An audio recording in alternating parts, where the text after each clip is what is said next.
Praise the Lord. Sige po, tayo po yung magsimula na. Ang title po ng aking mensahe sa umagang ito ay pinamagatan kong It's Time to Grow. Panahon na para tayo ay mag-grow. Di ba? Praise God. Alam niyo ba, ang Christian life doesn't end at salvation. Nung ikaw ay naging Kristiyano at natanggap mo yung kaligtasan ni Lord, hindi po doon nagtapos lahat. Doon pa lamang po magsisimula. Amen? Ang pagiging Kristiyano. Salvation is the beginning of your transformation. Ang kaligtasan, ito ay simula ng iyong pagbabago. Not the end of God's work. Hindi po natapos doon. Ang Kristiyano, ang buhay niya ay progressive. Ibig sabihin nun, siya po ay talagang nag-grow sa Panginoon habang siya ay nabubuhay pa. Salvation, ito ay ang doorway. Ito po yung pintuan para sa ating spiritual growth in the journey. Ba't ko nasabi? Kasi if you don't have a relationship with the Lord, ang mangyayari po, maski makarinig ka ng mga word of God at ikay hindi na born again o hindi ka nakatanggap kay Lord, hindi mo maiintindihan ang word of God. Kahit na anong gawin mo, hindi mo siya maintindihan. Why? Because your connection ay hindi pa nakakonekta doon kay Lord mismo sa nagbibigay ng buhay. The reason why you're going to learn about God because na-transform ang iyong buhay. Ibig sabihin nun, na born again ang iyong spirit. Na born again ka, at dahil doon, ikaw ngayon nakakonekta kay Lord. Kaya nga yung growing ng isang Kristiyano, hindi siya nagtapos sa salvation lamang. Bagkos ito ay simula upang ikaw ay maranasan mo yung kabutihan ng Diyos. Amen? So hindi siya doon. Ang believer po, pag sinabing believer, sila yung naniniwala kay Kristo. Kailangan, believer will never develop spiritual. Pag hindi ka nag-develop spiritual, namimiss mo ngayon yung intention ng Lord na gustong gawin sa buhay mo. Kasi salvation is the key upang sa ganon maranasan mo yung tremendous na pagkilos at blessings ni Lord. Ngayon, pagka ikaw ay hindi na-develop spiritually, ang mangyayari doon, mamimiss mo yung intention na gustong gawin ng Diyos sa buhay mo. Amen? Amen po ba? Kaya, God saved us to represent His kingdom wherever we go. Kaya nga ang isang Kristiyano, habang siya ay nung tinanggap niya si Jesus, pinalalago siya ng Diyos upang sa ganun magamit siya upang ihayag yung kabutihan ng Lord. Kasi tayo mismo ang tinatawag na ambassador of Christ. Tayo ay representative ni Jesus dito sa mundong ito. Without us, syempre hindi mahayag ang Word of God. Kaya tayo dapat nagdi-develop at the same time nakikita mo yung iyong layunin sa buhay, yung intentional Lord sa buhay mo. He saved us to grow. Tayo po inligtas ng Diyos para tayo ay mag-grow, mag-mature, at hindi lamang mag-mature, kundi magkaroon ng bunga. Amen? As a Christian. Kasi why? God's desire is growth. Ang desire ng Lord, tayo ay lumago. Kita niya, John 15:2, sabi nga nun, every branch that bears fruit, He prunes. Pag sinabi yung prunes, pinuputol, itinatanim muli. Di ba? Ganun yan? That is maybe bear more fruits. Ganito ngayon. Ikaw bilang Kristiyano, the Lord is going to use you to share the gospel and also to make disciples. Ikaw mismo, ang nangyayari sa iyo, minumultiply mo ang sarili mo kasi ikay nagtuturo sa iba. Kaya nga nagbe-bear more fruits. The more na maraming puno, the more na maraming branches, the more na maraming bunga. So ngayon tayo ay hindi natapos po sa paglago. Bilang Kristiyano, habang kayo nabubuhay, ikaw ay lalago. Amen? Let us pray.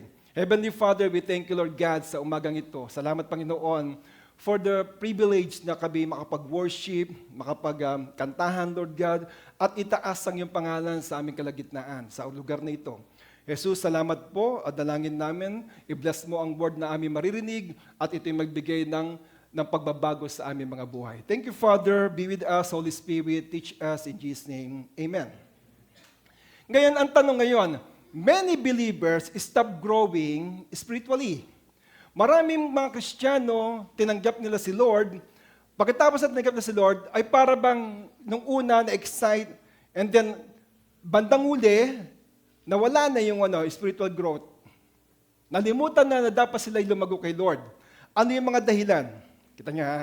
Ano ang mga dahilan bakit ang isang Kristiyano o ang isang believers ay nag-i-stop mag-grow? Alam niyo ba anong tawag doon? Pag hindi nag-grow, anong tawag doon? Mga nagbabansot, di ba? Ha? Bonsai, sige. Pinaganda natin, bonsai. Yung puno, pag nilapit mo yung camera, parang puno. Pag nilayo mo na, ay, alit pala. Yan, Ano ang mga dahilan? The reason why they stop growing. Unang-una, they settle for maintaining their faith. Okay na sila yung i-maintain nila yung kanilang faith. My faith, when I accepted Jesus Christ as my Lord, saved na ako, okay na yon. Pero nalimutan nila na habang sila'y lumalakad sa kanilang pananampalataya, dapat silang mag-matured. Kailangan naman sila lumago. Amen? Kailangan mo lumago. Pangalawa, they know God's word, but do not apply it. Alam ang word of God. Kasi ganito yan. Nung ikay na born again, lahat na nababasa mo sa Bible, naiintindihan mo na. Amen? Kasi as I said, you are connected to God. Kung sa baga sa tubig o kaya sa kuryente, yung bahay, mayroong mga outlet, mayroong mga, ang tawag dyan, panel box. Pero pag hindi na-connecta sa CUC, o yung tubig hindi na-connecta sa water authority, walang saysay. Tama? Kasi hindi pa rin kayang pailawin ng bahay. Hindi pa rin pinisuplayan ng tubig. Kasi hindi ka na-connecta doon sa main. Ngayon, ganun po nangyari sa atin na born again tayo. When you became born again, you understand the word. Kaya lang ang problema, minsan, hindi natin ina-apply sa sarili natin. Amen? Sad to say, yes, I understand when the pastor preached or your life group leader did some exhortation, you understand it. But the question is, did you apply those words o doon sa mga natututunan mo? Kaya hindi nag-grow kasi nga hindi ina-apply ang Word of God. Kailangan apply po natin. Pangatlo, they seek comfort more than transformation. Okay na ako dito, comfort na ako. Na kasama ko yung aking grupo, okay na ako, pupunta ako ng church paglinggo. However, hindi nila yung transformation nila. Alam mo yung pagka meron nagkatampuhan, biglan lang hindi attend. Ito ngayon, syempre, magkakagulo ngayon yung grupo. Ano ba na? Hindi naman si sister, si brother, ganito. Hindi kasi nag-transform. Kung sabaga saan, hindi lumago, hindi tumanda. Kailangan, we always seek transformation instead of comfort. Amen? Sumunod, bakit hindi nag-grow? They stop pursuing God with hunger and expectation. Tumigil ka na doon, na-amaze ka na, doon sa kaligtasan na tanggap mo. Wow, I'm so amazed when you found out paano ka naligtas, Jesus was crucified, He died on the cross because of you. So na-amaze ka na kaagad doon. Grabe palang pagmamahal ginawa sa akin ng Lord. Kaya lang, nag-stop ka lang doon. Alam mo yung para bang papasok kayo sa isang bahay na punong-puno ng pagpapala, andudong ka lang sa pinto, pumasok ka lang sa pinto. Salvation. You receive your salvation. However, hindi ka dumiretso doon sa bahay. Hindi mo nakita, meron palang room na para sa doon. Meron palang kitchen, pagkain na nakareserba para sa iyo. Pag binuksan mo yung ref, may pangalan mo pa. Di ba? Nalimutan mo yon. So, ang ibig sabihin doon, hindi mo ginutom yung sarili mo at hindi ka na nag-expect pa sa kayang gawin ng Diyos. Akala mo yun na yun, saved na ako, okay na yun. Pero hindi. Christianity has to be learning. Kailangan everyday natututo ka. Kasi everyday, i-amaze ka ng Lord. Everyday, pamamanghaing ka ng Lord sa gagawin niya sa buhay mo. Amen? Pero pag nag-stop ka na doon, tapos na, hindi na ako nagugutom, kaya sa spiritual, okay na ako ganito, hindi mo mararanasan. That's why hindi sila lumalago. And last one, they lost their passion for seeking God. Nawawala na yung passion nila na hanapin pang muli si Lord. Okay na ako yung Sunday, attend na ako. Tapos Monday to Saturday, it's mine. O kaya meron kayong live group ng anong araw, and then the rest, akin na yun. Hindi. Dapat we have to continue passionately seeking God kung gusto natin lumago. Amen? Sabi mo sa katabi mo, mga kapatid, sabay tayo lumago, sabay din tayong tumanda kay Lord.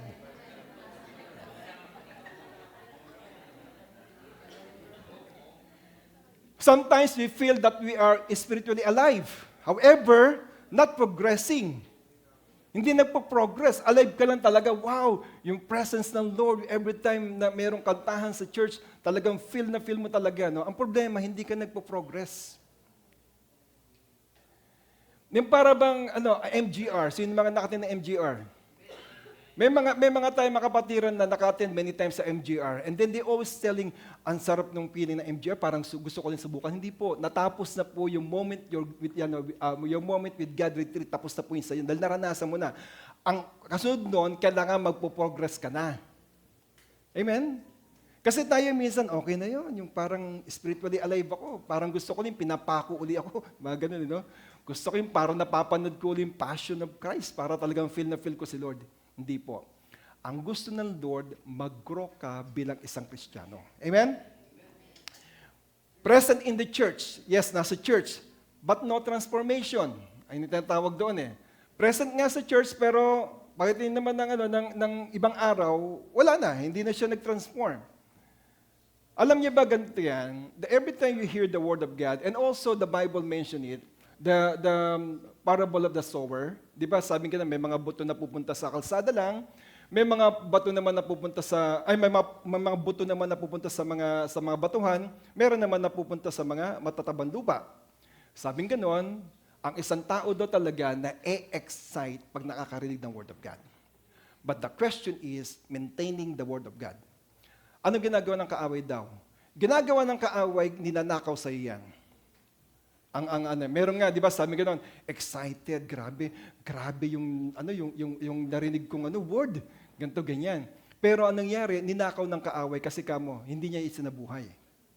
Meron naman na excite, grabe yung tawanan sa church, yung pag nagpipreach, tawa ng tawa. Tapos, ang kapatid, hindi ka matay, ang ganda ng preaching. Tapos, pinaulit mo, ano ba yung preaching? Nalimutan bigla yung preaching. Ang naalala lang, alam ko nagtawanan lang kami. Yung mga bagay na yun, ninanakaw ng kaaway yun. Amen? Ninanakaw ng kaaway. So, minsan tayo comfortable, but not fruitful. Yes, I am blessed. When I pray, the Lord answer my prayer, pero hindi sila fruitful. Hindi na kasi alam gamitin yung binigay sa kanila ng Lord, yung blessings na binigay ng Lord. Kapatid, God called you to grow. Ika'y tinawag ng Diyos para lumago tayo. He did not save you to stay the same. 2 Corinthians 5:17. Di ba? Saan sabi ganoon?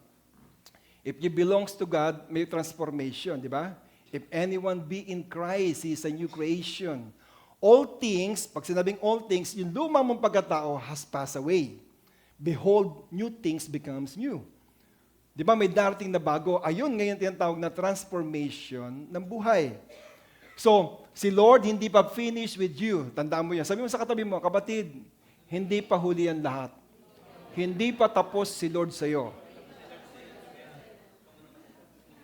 So, we have to do is keep growing. Kailangan natin gawin, lumago tayo through the process. May proseso. Alam niyo, pagiging Kristiyano, walang shortcut. Walang shortcut ang pagiging Kristiyano. Pagiging mature Christian, there is no shortcut. Dapat may process talaga yan. Dadaan ka. Di ba sabi nga sa Bible, para daw tayong mga ginto na dinadaan sa apoy. Di ba? Para malaman kung genuine yung pagka-gold mo. Ganun yun. Kaya may proseso siya. Kailangan mayroong pagtitiwala kay Lord sa kanyang timing na gagawin sa buhay mo. And moving forward with faith. Kasi as a Christian now, we live by faith, not by sight. Nabubuhay ka na ngayon, hindi sa mga nakikita mo, kundi nabubuhay ka ngayon sa tiwala na meron ka kay Lord. Amen po ba? Kita nyo ha? Sabi sa 2 Corinthians chapter 10, verse 15, ito sinabi, when your faith is increased, pag ang iyong pananampalataya ay nag-grow o nag-increase, we shall be enlarged. Tayo ay lalago. When your faith grows, God enlarges your influence. Kasi why? Yung blessings ay makikita nila actual blessings na nangyayari sa buhay mo because of faith. Faith is a substance of things hoped for and the evidence of things that's seen, di ba? Nakita. So, ganun po yun. Ang nangyari doon, yung faith mo pa nag-grow, God enlarges your influence and expand your impact. Ibig sabihin na mapapawaw ang tao sa iyo. Kapag lumago ang iyong pananampalataya, siyempre ang Kristyanismo, ang faith ay lalawak. Tama? Kasi why? You are the evidence. Ikaw ay living testimony na lumalakad sa mundong ito na nakikita ang Diyos sa iyo. Dito, naintindihan ni Paul, pagka yung faith ay nag-mature, so ibig sabihin sa verse na yan, your life becomes a greater testimony to others. Ang buhay mo, grabe, isang magandang testimony sa mga tao na nakakita sa iyo. Kita nyo, pag nag-grow ang faith, vision grows as well. Ang vision lumalaki yan. Kasi why? You're starting to trust God. Kaya may vision eh. Pagka ang faith ay nag-grow, ministry grows as well. Ang ministry nag-grow. Because why? Because you serve faithfully. Nalaman mo na sinabi sa Book of Corinthians na lahat ng ginagawa mo ay hindi kawalan kay Lord. Di ba? Ito ay may binabalik kay Lord. Kaya nga, dapat sa ministry na meron ka ngayon, be faithful. Kasi, sabing ganon, yung pagpapagal mo ay hindi nawala ng kabuluhan. Opportunities grows pagka yung faith mo nag-grow. For those who keep moving. Sa mga taong nagdidiretso sa kanyang faith, ibig sabihin nun, yung opportunities sa iyo, napakarami. Amen? Amen? Sabi mo sa katabi mo, it's time to grow. Alam mo, si Lord naman talaga, hindi naman siya tumitigil na mag-transform ng buhay na magbago ng buhay Ang problema ngayon, maraming mga tumanggap kay Lord na nag-stop na pursuing transformation. Ayaw na nila lumago, okay na sila dito. Okay na kami sa ganito. Okay na ako sa tagapakinig. Okay na ako sa ganito. Hindi. God wants everyone to be used. Gustong gamitin ng Diyos ang bawat isa. Kaya kapatid, increase your faith and God will enlarge your territory. Pagka ikay pinalaki mo ang iyong pananampalataya, sabing ganon, palalakin din ang iyong territory. Alam mo yung territory? Yung lumalaki ka, lumalawak ka. Amen? Di ba sa gera ganon? Sa gera, pagka sinabing enlarge your territory, sinasakop nila yung ibang territory. Ngayon, ganon din sa faith natin. Pagka pinalaki mo yung iyong faith, in-increase mo yung faith mo, ang gagawin ng Lord yan, i-enlarge your territory. Amen? What you trust God with, ano man yung pinagkatiwalaan mo kay Lord, He can stretch beyond what you can see. Magugulat ka, grabe pala yung impact na yun. Amen? For example, the Lord used you. May siniran ka. I heard a pastor na nung siya ay nagpapastor pa sa Pilipinas, hindi niya akalain na yung nakikinig sa kanya ay nakikinig talaga. Yung para ba nagtatawanan pa, naglolokohan pa. Pero pagka siya nagtuturo na ng Bible study, so he was thinking na parang hindi natututo Yung parang ikaw. Nakatingin lang sa akin, pero alam ko natututo kayo. Amen? Amen? So one time, in-invite siya. Sabi nga ng pastor, I want to invite you sa aming church anniversary. Adi, attend siya. Sabi pa nga nung pastor, sabi niya, pag iniwan ko itong taong ito, baka mawala kay Lord. Yung mga ganun nasa isipan niya, no? Ngayon, nung i-invite siya sa may church, pag-attend niya ng church, nagulat siya, pastor pala doon. Tapos, nung ini-introduce na siya as a speaker of their anniversary, sinasabi sa kanya, itong taong ito chinaga ako, kaya po ako naging ganito ngayon. Siya po ay talagang pinakain ako ng Word of God, inalagaan ako maigi. Tapos, nagulat yung pastor, sabi niya gano'n, ikaw pala yung pastor. So, kita niya Pag tayo, in-increase natin yung faith natin, ang ginagawa ng Lord, ini-enlarge naman ang iyong territory. Amen? Amen? Maybe some of you, hindi ko alam, maybe some of you will become a pastor as well. Or maybe the Lord is going to use you to advance His kingdom. I don't know. Pero the more may naririnig kang maraming word of God, isa puso mo yan. Don't allow the enemy to snatch it from your heart. Huwag mo ngayaan ang kaaway na nakawin niya sa puso mo. Yaan mo lumagos siya kasi in that way, i-enlarge ng Lord ang iyong territory. Ngayon, tignan natin ngayon, ano ba yung mga keys to growth? For growth. Now, what are the keys to growth? Ano ba yung mga susi para tayo ay lumago bilang isang Kristiyano? I will give you only three things na nakita ko dito. At yung atin pong verse, yung kanina po, yung kay Paul. Amen? Yung 2 Corinthians 10:15 po tayo. Number 1. Unang-una, what are the keys to growth? You must know, kailangan malaman mo na, you were made for more. Kailangan malaman mo na ikay ginawa para sa mas marami pa. Hindi na yung ganyan ng buhay. Hindi lang yung parang, sinave ka lang ng Lord, okay na ako doon. Hindi. Meron pang gagawin sa iyo si Lord. God never intended you to stay the same. Ayaw ng Lord na ikay maging the same lang. Parehas na ng dati. Walang pagbabago. You must know that you were made for more. Kailangan unang-una, malaman mo na ginawa ako na mayroong purpose, na ginawa ako dahil may layunin, ginawa ako, may ipagagawa kasi si Lord sa akin. Amen? Ano ba kailangan? Ano ba growth requires? Ano ba kailangan para kayo lumago? Unang-una, knowing your purpose. Malaman mo muna kung ano yung iyong layunin. Ano yung purpose mo? Bakit ba ako nag-exist sa mundong ito?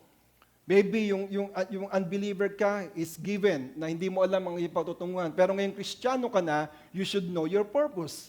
Amen? Kailangan alam mo na yung purpose so that everything you do, it's for the Lord.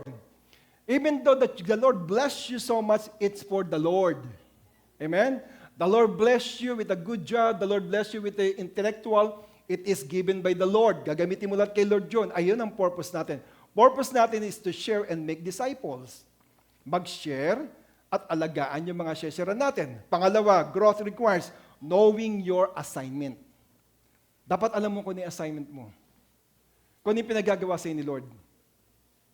And how do you find it? Sa word ng Lord din. He will show you kung ano yung nararapat sa ministry.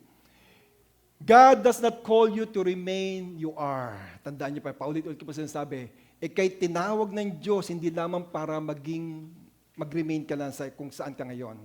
He calls you to become all He designed you to be. Tinawag ka niya kasi mayroong design na ginawa sa'yo sa buhay mo. Amen? Amen? Amen po ba? Amen. So praise the Lord. Kaya kapatid, bigyan ko kayo ng mga example. Sa Gideon, sa Book of Judges, chapter 6. Hindi ko nilagay ata dyan. Sa Book of Judges, chapter 6, doon, pinakita doon that the Lord is going to use him para i-save ang Israel from the attacks of the enemies. So, unang-una doon, nung sa Judges chapter 6, ang sinabi doon, he sees himself, nakita niya sarili niya as a weak and insignificant. Pag binasa niyo yung Judges chapter 6, makikita mo doon na pinakita doon, sabi niya gano'n, kami mahina. Sabi niya gano'n, saka baliwala kami doon sa angkan namin. Sinabi niya pa nga yung clan daw nila, yung kanilang ang tawag sa clan, yung kanilang lahi, ay yung pinaka-weakest sa 12 tribes. And he is the least in his family. Grabe nga ginawa niya. Family namin, walang kwenta. Sa family naman namin, wala rin akong kwenta. Parang ganun sinasabi niya. Pero yet, kita niyo ha, nung na-encounter niya si God, the Lord addressed him as a mighty warrior. Nagulat nga siya, tinawag siya mighty warrior eh. Sabi nga gano'n, mandidigma, parang gano'n, no? Parang matapang na tao, gulat siya. Sabi niya gano'n, kami nga pinakamahina yung clan namin. Tapos sa clan namin, yung family namin pinakamahina. Sa family namin, ako yung pinakamahina. Gano'n na nga sinabi niya. Kasi tinawag siya mighty warrior, kasi ayun yung pagkakadesign sa kanya ng Lord. That He will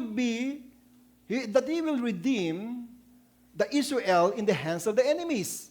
He calls him to deliver Israel that time. Pero kita nyo ha, nung sinabihan siya ng Lord na you are mighty warrior, Gideon's life changed. Nabago when he embraced God's calling instead of focusing on his weaknesses. Ano ba sinabi sa iyo ng Lord? You are the apple of my eyes. You are so dear to me. I will never leave you nor forsake you.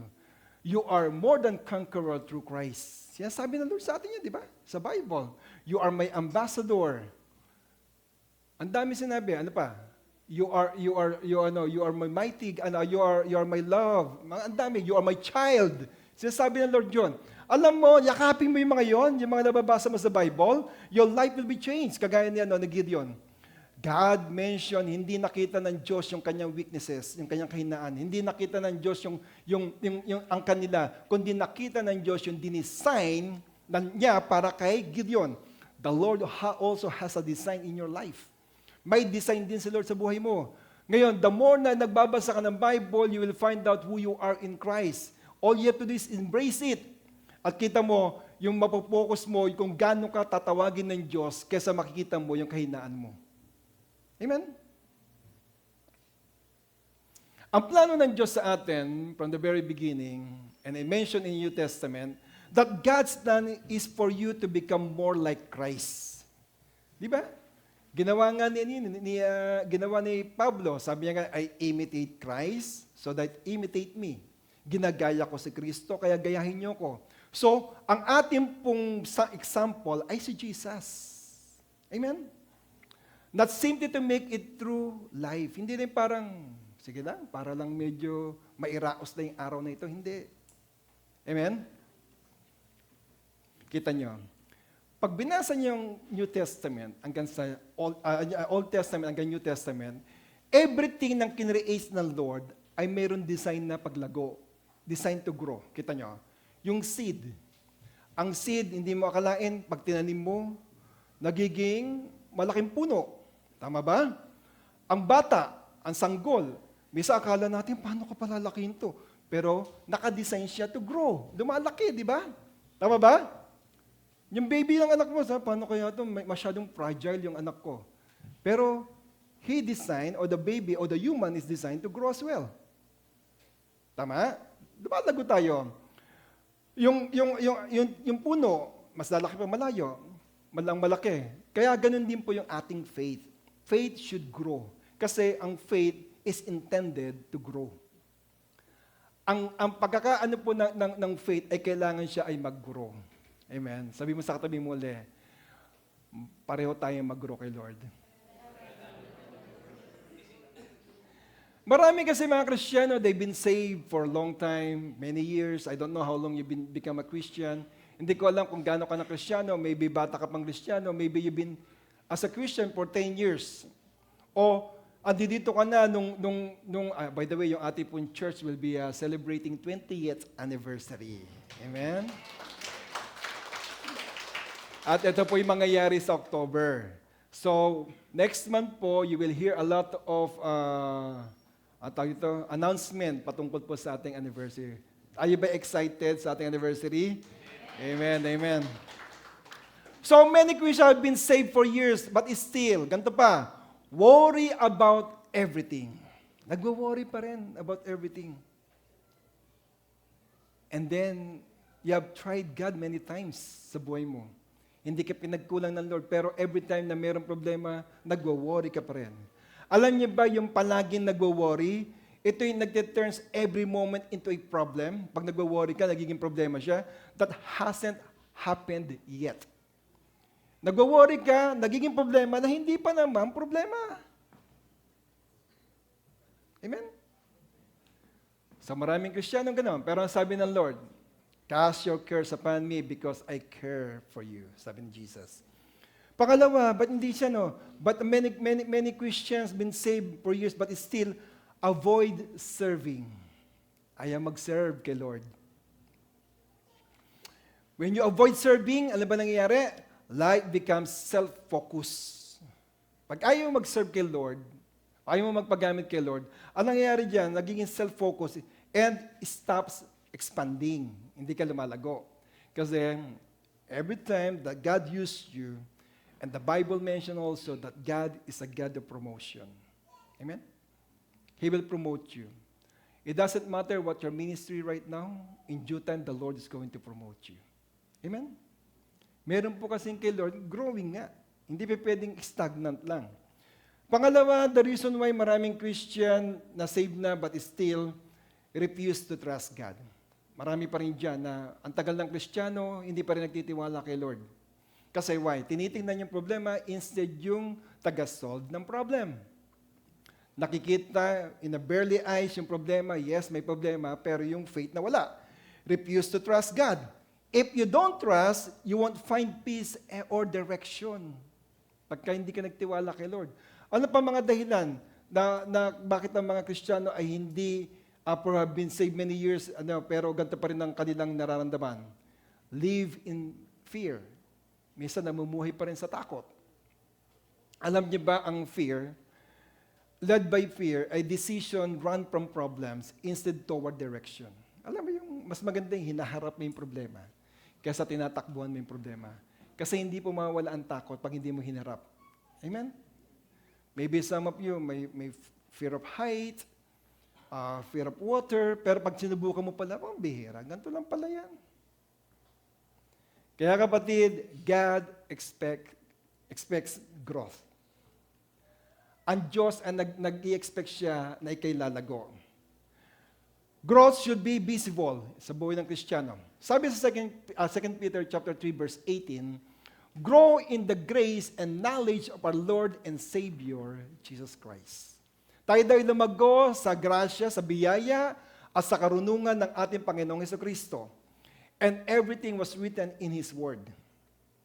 Kaya kapatid, you were made for more. Ikaw ay nilikha sa mas marami pang pwedeng gawin ng Diyos sa iyo. God created you for a life of purpose, courage, and growth. Amen? Tayo po nilikha ng Diyos para isang buhay na may layunin. Yung tinatawag na courage, yung lakas ng loob, at mayroong paglago sa ating buhay Kristiyano. Amen? Pangalawa, what are the keys to growth? Dapat kailangan malaman natin using the right tool to grow. Kailangan alam mo kung ano yung tamang tools na pwede mong gamitin. Faith, number one, ang kailangan. Faith is the key to growth and increase. Ang paglago, faith is the key, ang susi para tayo lumago at tayo ay mag-increase. Kita niyo ha? Faith is the key to enlargement. Kaya ka nag-i-enlarge because you have faith. Amen? Hindi dahil na-promote ka, kundi dahil sa iyong pananampalataya. Faith attracts God's activity. Lahat ang pananampalataya, ina-attract niya yung kilos ng Diyos. Kasi the Bible said, without faith, you cannot move or you cannot please God. Pag walang pananampalataya, hindi mo mapapakilos si Lord. Kaya ang key po para tayo ay mag-grow ay faith. Kailangan may faith ka. Tingnan mo ha. Ano sabi ni Paul? When your faith is increased. Sabi gano'n, pag ang iyong pananampalataya ay lumago, hindi naman yung sinabi niya gano'n, when your income increase, mararanasan mo to. Hindi naman. When your education increase, hindi rin naman yon. Or when your popularity increases, eto mangyayari sa'yo. Hindi. Ang sabi niya gano'n, when your faith is increased. Pag ang iyong pananampalataya ay lumago. So, when your faith increase, bakit ka mo? Kasi ang faith is the language of heaven. Ayan po yung language ng heaven. Kaya dapat tayo as a Christian, we have to speak it boldly. Kailangan sabihin mo siya nang talagang meron kang tiwala doon sa iyong pananampalataya. Ito po yung tinatawag na currency ng heaven. Pag wala kang faith, hindi kikilos. O sige nga, punta ka sa ice creaman, humingi ka. Di ba, pag hindi ka nagbayad, di man bibigay sa iyo, di ba? Tama? Hindi mo pwede sabihin mong, bigyan mo ako niyan. Tapos pagbabayaran na, asan yung bayad mo? Pag sinabing wala, hindi bibigay sa iyo. Kay Lord, ganun din po. Without faith, you cannot move the hands of God. Kailangan magtiwala ka muna that He exists para ikaw ay pagpalain ng Diyos. Amen? He measure your faith. Kita nyo? Kayo na umulan kanina, di ba? Ang sarap ng ulan, no? Naririnig ko kasi sa bubong namin tumaan ng mapot. Pero hindi man tumulo sa amin, ha? Sa bubong lang, naririnig ko, no? So, nare-realize ko, di kahapon pala. Kahapon kasi, sabi sa amin, yung area doon namin may leak daw yung water. So, they have to close para i-fix. Yung pagkakasabi ng strata, whole day. Sabi ko, ang tagal naman, no? Whole day.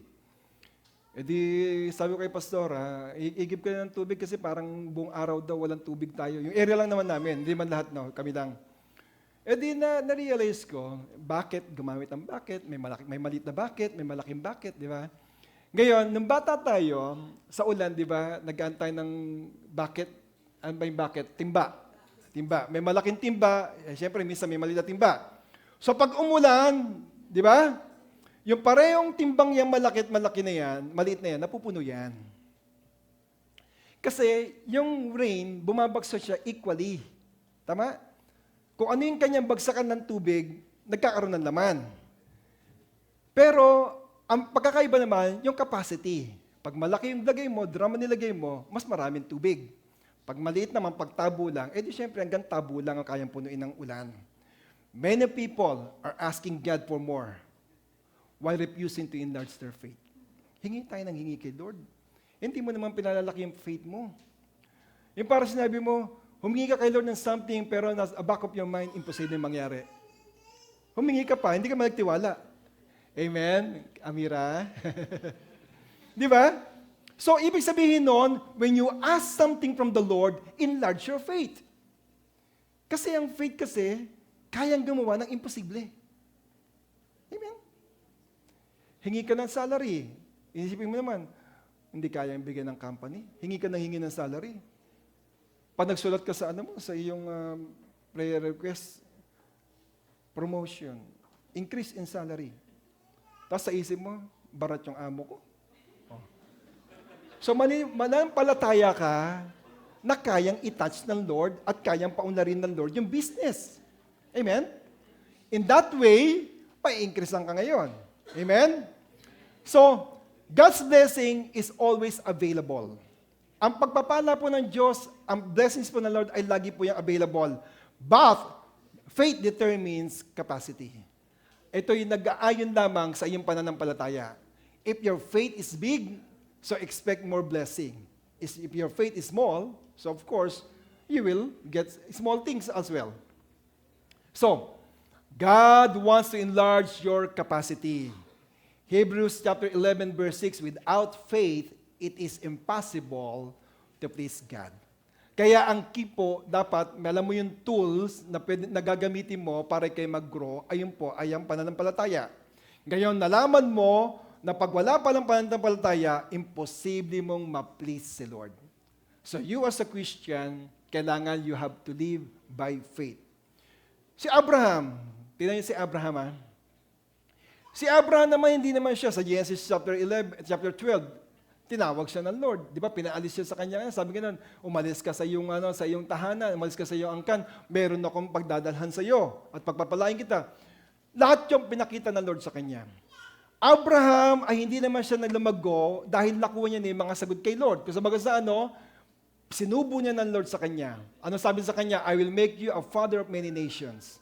I will bless you. I will expand. I will extend your territory. I will make your territory big. Lahat na binanggit na kay Abraham. So, syempre, kung narinig mo na, abay, sabi mo, grabe yun. Blessings ng Lord yun, di ba? Hindi ka na mag-aano ngayon, gagawin mo. Pero hindi yun He grew, kaya siya lumago because he trusted God. Bakit ka mo? Ilang taon na si Abraham? He was 100 years old and 90 years old. Si Sarah nung nagkaanak sila. Kailan binigay yung pangako? When Abraham was 75 years old. After 25 years, saka lang naging totoo. Pero ano sabi doon? He trusted God. Amen? So every new level in his life required another step of faith. So ginagawa niya, nakita niya yung susi para siya ay lumago at para siya pagpalain. Ayun na yung kanyang tiwala kay Lord, yung kanyang trust kay Lord. Yung faith is trust or believing. Amen? Nakita niya doon. So, every next new level of his life, alam niya kailangan ng faith. At ginagawa niya yun. Kung mas malaking pangailangan, mas malaking faith ang kanyang binibigay. Amen? Sa buhay natin, ganun din. Pag malaki yung imposible sa tingin ng tao, kailangan posible kay Lord at kailangan malaki yung faith mo kay Lord. Para ito yung mangyari. Alam niyo ba yung faith ni Abraham? Ito po ay yung nagbukas ng mga promises, ng mga blessings, at nag-increase sa kanya. Dahil sa kanyang faith. That's why he became the father of faith. Di ba? Sinabihan siya ng Lord, a friend of God. Are you okay? Amen. Pangatlo, what are the keys to growth? Kailangan, you must staying sensitive to what God is doing. Kailangan sensitive ka kung anong pinagagawa ng Diyos, kung anong ginagawa ng Diyos. He prepares you before He promotes you. Ganito yan, promotes you. Una, ipiprepare ka muna ng Lord, hindi mapipwedeng, kasi alam mo, ang tao nabibigla lagi eh. Pagka ikaw ay unexpected na may tatanggapin kang something, di ba? Parang nabibigla ka eh, no? Tapos hindi mo na alam kung anong gagawin mo. Hindi mo alam kung anong kunyari, ganito. Hindi mo alam may mana ka palang makukuha. Hindi ka prepared sa mga bagay na yun. Ang alam mo lang, magliwaliw, magano. So, nung dumating yung pera, parang nagulat ka. Hindi ka kasi prepare. Pero si Lord ganito ginagawa, He prepares you before He promotes you. I-prepare ka muna ni Lord bago ka niya i-promote. Kasi God often expands you before He expands your situation. Aayusin ka muna ni Lord. Kung mayroong pag-aalinlangan sa puso mo, ikaw hindi nagtitiwala sa Kanya, aayusin niya yan. Pag ikaw ay may kahinaan, palalakasin ka muna ng Lord. Ganon. Before God changes what is around us, bago niya baguhin yung mga nasa paligid natin, He often changes what is within us. Ikaw muna ang babaguhin ng Diyos bago baguhin ng iyong kapaligiran. Amen? Bago ayusin ang situation mo, ikaw muna ang ayusin ng Lord. Si Joseph the dreamer, in the book of Genesis, chapter 37, si Joseph, binigyan siya ng dream ng Lord. But before the palace came, alam naman natin nangyari sa kanya, because ang kanyang final destination is to become the next powerful in the land of Egypt. Siya ay naging ang tawag dito, premier that time. Prime Minister ng buong Egypt that time. Pero bago nangyari, hindi naman ganun kadali, di ba? Ando doon makikita natin, he was thrown into pit ng kanyang mga kapatid. Kasi ayaw siya, tinapon siya sa balon na walang tubig, lagay siya doon. And then, not only that, ginawa ng mga kapatid niya, binenta naman siya as a slave. Naging slave siya. And then, nung siya ay nandoon na, nagkaroon ng false accusation. Napagbintangan siya, o nagsinungaling yung asawa ng kanyang boss, at sinabing, he tried to rape his wife. Ano end up? Napunta siya ngayon ng prison. Nakulong ngayon siya. Kita niya yung buhay niya, ha? Hindi naman kaagad-agad napunta siya ng palasyo eh. At naging prime minister that time. Ang dami pong pinagyaanan ni Joseph. Ang ginawa ng Lord, God was enlarging Joseph internally before enlarging him externally. Alam mo yung may kasabihan na wawasakin ka muna ng Lord para buuin ka uli. Parang tatanggalin mo na something na alam niya na magpapabagal for your growing, tatanggalin ng Lord yan. Alam niya kung ano yung mga bagay na tatanggalin niya para ikay magtiwala na lubusan sa Kanya. Ganun po ginagawa ng Diyos. He will prepare you before He promotes you. So, sometimes sa buhay natin, iniisip natin, siguro yung mga struggle na yan, kakabit na ng buhay ko, hindi. Yung parang sa tingin mo, pakiramdam mo na struggle, maybe God may be using it as a preparation sa'yo. Kaya ka nakaranas ng struggle in life. Hindi mo napapansin, baka piniprepare na ako ng Lord, pinalakas na ako. What feels like a delay, para bang laging delay na lang lagi, He may be using it as a development for your life. Dinidevelop ka pala ng Lord na hindi mo alam. What feels like trials na nararanasan mo, He may be using it as a training. Hindi mo alam, di ba? May mga trials ng buhay pala, at the end of the day, tinitrain ka pala ng Lord. Sa mga parang delay na nangyayari sa buhay mo pala, dinidevelop ka lang ng Lord. Yung struggle niya, yung pala, piniprepare ka lang ng Lord. Alam niyo, kay Lord, nothing is wasted. Wala pong sayang kay Lord. God is growing you through it all. Sa mga nararanasan mo yan, and we all know that Romans chapter 8, verse 28, di ba? That God causes all things to work together for good. Di ba, alam naman natin, ginagamit ng Diyos at ng bagay para sa ating kabubuti, sa mga taong nagmamahal sa Kanya. Ayun. Kaya sa oras na ito, instead na sabihin mo, Lord, bakit nandito ako sa ganitong situation? Lord, bakit nararanasan ko yung mga bagay na ito? Ganon tayo, no? Lord, bakit ako pa? Hindi na lang siya. Tinuturing katabi, siya na lang, Lord. Wag na ako. Or dapat ang tanong natin, Lord, what are you teaching me here? Panginoon, ano ngayon ang gusto mong matutunan ko sa sitwasyon ko ngayon sa buhay ko? Dapat ganun tayo. Amen? Kasi everything, hindi naman nangyari yon incident. Everything is planned by the Lord. Kaya nga Romans chapter 8 verse 28, nasulat siya. Kasi alam niya na ang tao makakaranas ng maraming pagsubok, maraming struggle, maraming trial sa buhay. Kasi alam niya, at the end of the day, maganda pa rin ang mangyayari. Amen po ba? Romans chapter 5 verse 3 to 4, ito sinabi. Suffering produces perseverance. Character, perseverance, character, hope. Amen? So sabi nga nun, yung suffering daw, nagpuproduce siya ng perseverance ng isang tao. Ngayon, yung perseverance naman, nagpuproduce ng character. Siyempre, napagdaanan mo, napagtagumpayan mo, tumibay ang iyong character. At yung character mo naman, nagkakaroon ng pag-asa. Amen po ba? Alam niyo ba, si Joseph remained faithful and attentive to God's word. Si Joseph ay naging tapat at lagi siyang nakatingin doon sa ginagawa ng Diyos. Even when his circumstances were difficult.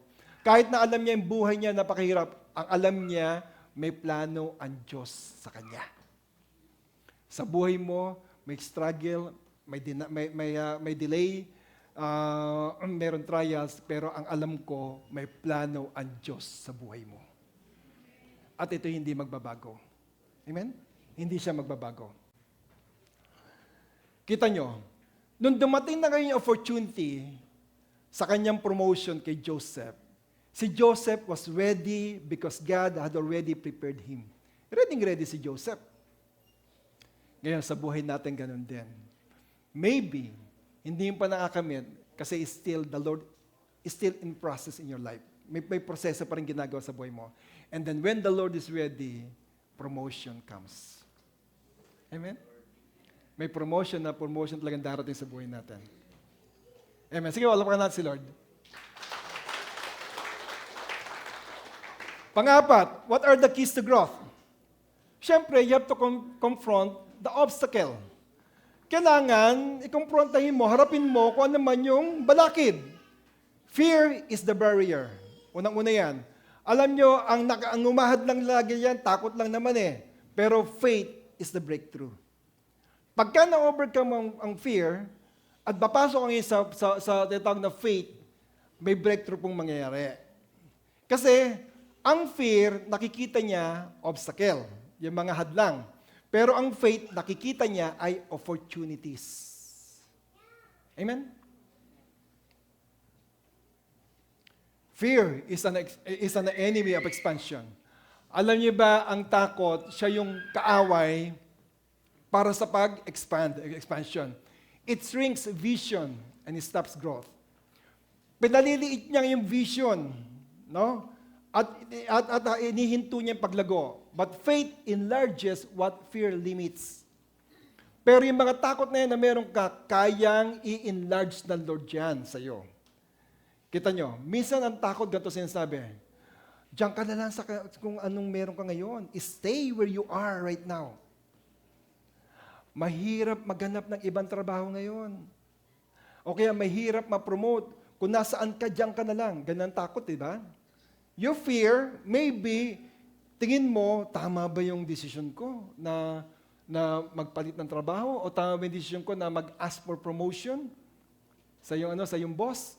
Or minsan, ang fear ganito, don't take the risk. Sabing ganun, wag mong kunin yung pagkaalam mong alanganin, wag kang pumunta. Ganun takot, di ba? Natatakot ka. Ang takot, ipaparalyze ka niyan. Wag mong ayusin yung family mo na. Ganun, no? Mag-iba ka na lang. Don't trust God too much. Ayun ang fear eh. Wag mong pagkatiwalaan ng Diyos ng malaki. Kasi hindi mo man nakikita yung Diyos eh. Di ba? May mga ganun tayo, no? You cannot see God. You don't know. Mataas ang Diyos. Hindi mo alam ang isipan niya. Kaya gawin mo, don't trust God too much. Gawin mo sa kakayanan mo lang. Mali yun. Ayun ang fear. Tama? Siya sabi sa iyo, stay where you are, diyan ka na lang kasi mahirap pag nagbago ka pa. Don't take the risk kasi mahirap din, baka mapauwi ka. Don't trust God too much kasi baka ma-disappoint ka. Pero ang sabi kanina, bago kayo promote ng Lord ang gagawin sa iyo, meron mo nang gagawin sa iyo, aayusin ka muna, di ba? Bago kanya i-promote. May tinatawag na process. Pero ang faith, ibang klase.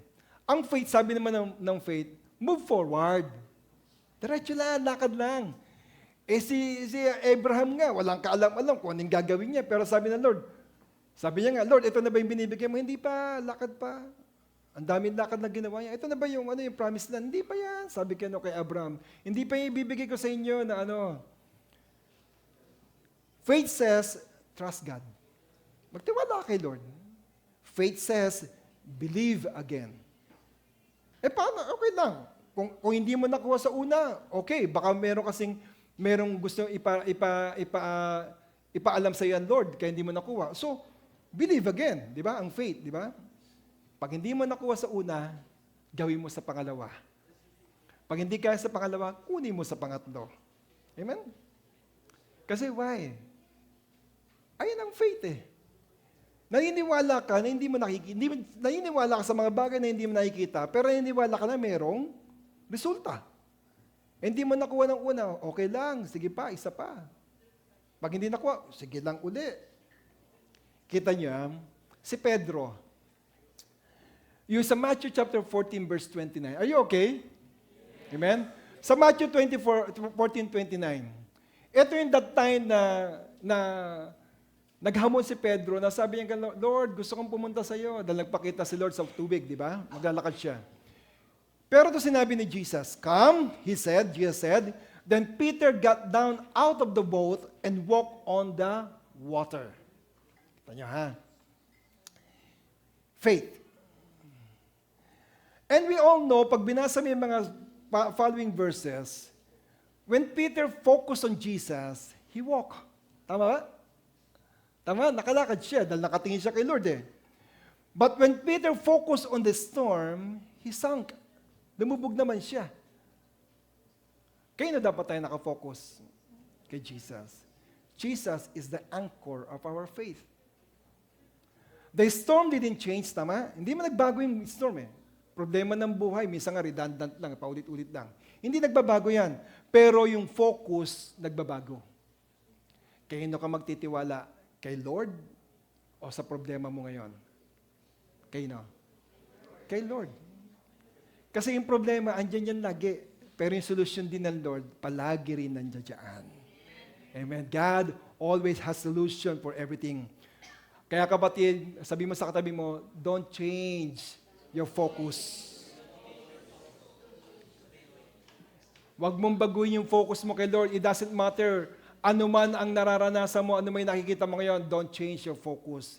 Stay your eyes on Jesus. Fix your eyes on Jesus, the author and the finisher of our faith. Amen? Kita nyo, the greatest miracles are not found in comfort. Sa totoo lang, kapag comfort ka, hindi mo makikita yung miracle ng Lord dyan kasi why you satisfied what you have right now. Tama? Okay na ako dito, satisfied na ako eh. But encourage niya. Pag ikay naman meron lakas ng loob na mag-step forward because of your faith. Stepping out is where uncertainty meets God's power. Yung para ba nag-step ka nga at hindi mo na alam kung ano pa yung next na mangyayari, doon mo makikita ngayon yung kapangyarihan ng Diyos sa buhay mo. Amen? What is the difference of hope and faith? Ang hope, meron kang inaasahan. May nakikita ka kasi. Pero ang faith, wala kang nakikita. Kaya nga yung uncertainty, yung mga pangyayari hindi mo makontrol, dumarating yung mga yan. Pero doon mo makikita ang power ni Lord. Amen sa mga bagay na yon. Si Peter, outside the boat is where faith is tested. Gusto yan tumakas sa tubig eh. Nakita niya, sabi niya ganun, kita niyo yung faith niya ni Pedro. Nakita ko nga doon, grabe yung faith nito. Ang lakas-lakas na ng bagyo. Nakita niya pa rin, parang gusto ko lumakad sa tubig. Naisip niya pa, lumakad sa tubig, gusto kong puntahan si Lord. Kita niyo Outside the boat is where faith is tested, where uncertainty begins. Kasi hindi mo na alam kung ano mangyayari sa kanya. Si Pedro, alam niya ba na makakalakad siya? Alam niya ba na pag nag-step siya na, hindi siya lulubog? Di ba? Hindi naman, di ba? Pero yung faith niya, nakafocus kay Jesus. Nung sinabi ni Jesus na, come, nung tinawag siya ni Lord, lumakas ang loob niya. Kaya siya lumakad. Tayo ganun din pagka tayo tinutulungan ng Diyos. Kaya lang, huwag mong i-defocus ang inyong mga mata kay Jesus. Kasi or else, makikita mo rin yung failure, yung trials, yung problems. Pero pag kay Jesus ka, makikita mo answer, di ba? Miracle, provision, makikita mo lahat yung kay Lord. Another example, I will end up later on. Okay lang sa inyo? Okay lang ba kaya? Another example ko sa David and Goliath. We always hear David and Goliath sa maraming illustration. Everyone else saw Goliath.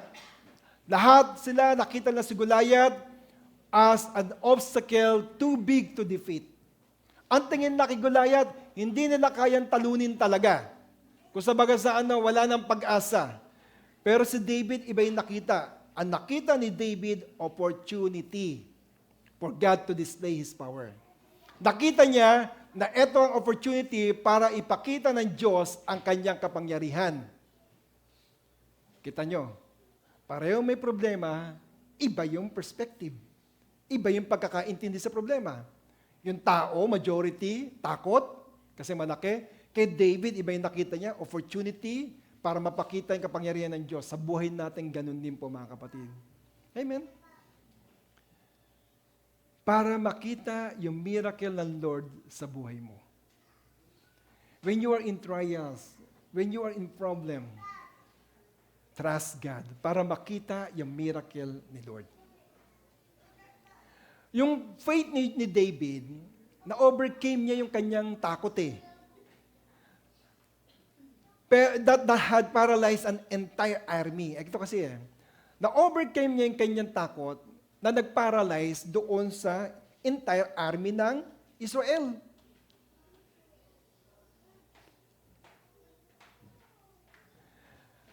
Paano nagkaroon ng breakthrough? Kay David. Si David, nakuha niya yung breakthrough because why? Because he confronted the giant. Hinarap niya yung giant Tingin niya ba kung hindi niya harapin yung giant, hindi niya makikita yung kanyang breakthrough. Instead of running from it. Hinarap niya. Kaya tayo minsan, pag tayo may problema, harapin din natin. Amen? Sabi nga naman, meron man sinabi, faith without work is dead. Pag walang gawa yung panampalataya, ito'y patay. So, naniwala ka, ngayon gagawin mo ngayon, gagawin mo in action ang iyong faith.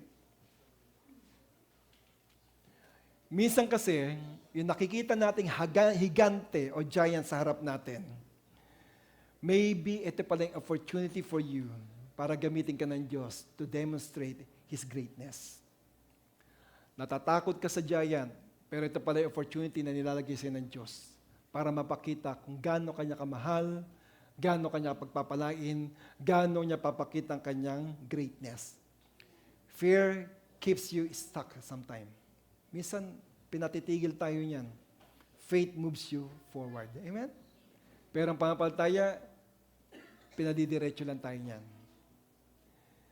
Amen po ba? Amen. Are you blessed? Kaya kapatid, when you walk in breakthrough, your faith inspires others to believe again. Pagka ikaw naman ay nakuha mo ang breakthrough mo naman, kapatid, your faith inspires others to believe again. Hindi lang para sa iyo yan, kundi para yan magamit mo para mapakita yung kapangyarihan ng Diyos. Si Paul, hindi niya sabi ito about personal growth. Itong sumunod dyan. He was talking about ministry growth.